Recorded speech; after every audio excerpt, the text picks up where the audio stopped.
ما ایرو لفروک خانه ناودولتی یا شام پیشوازی یکم گشته حجین بیت الله الحرام. این کو پشتی به جهانین ریورسمن حج جارده پیروز و دیگرن کر.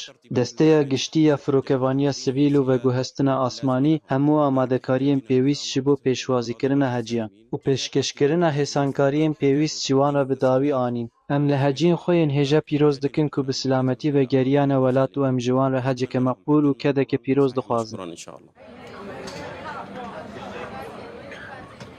كانت التجربة رائعة جدا. ئەزموونەکە گەلێک باش بوو، یانیش دەستپێکێڤە ژدەمامکردنە کاروبارên rêwîtiyê piştgirî pir baş bû، ئامادەکاری û pêşwazîkirina li vir û li wir li firokexaneyê bi hêsankariyên ji bo rêwî û heciyan. Gelek spas ji bo her tiştê ku hatibû organîzekirin û pêşkêşkirin, çi ji aliyê Komîteya Hecê ya Sûrî vebe, çi jî ji aliyê firokexaneyê vebe.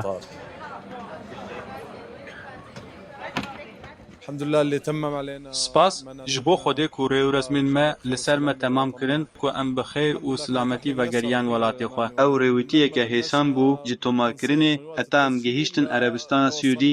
Kom û kerwanê ku em pê re bûn kêmasî nekirin û Wezareta Ewqafê jî hat û li rewşa me pirsî.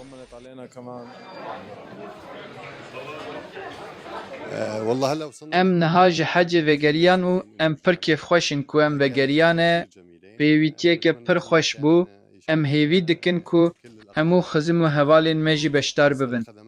Ji dema ku em ji firokexaneya navdewletî ya Şamê derketin heta em gihîştin. Yanî xizmetguzarî di asta herî baş de bûn, her kes hewl dida ku ji bo xizmeta heciyan tişta herî baş bike.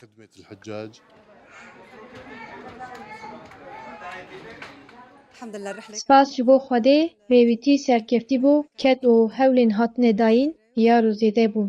û her tişt baş bû, Xwedê hecê bi nisîbê hemûyan bike, hemû hezkirî û her kesê ku bixwaze bike. Rêwîtî bi temamî baş bû û spas ji bo Xwedê, wêz, pakijî û her tişt pir baş bû.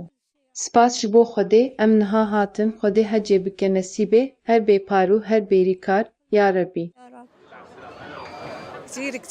Em pir kêfxweş bûn ku ew bi sîlametî vegeriyan û yek ji erkên Îslamê bi cîhanîn û em pir û pir bi wan kêfxweş bûn.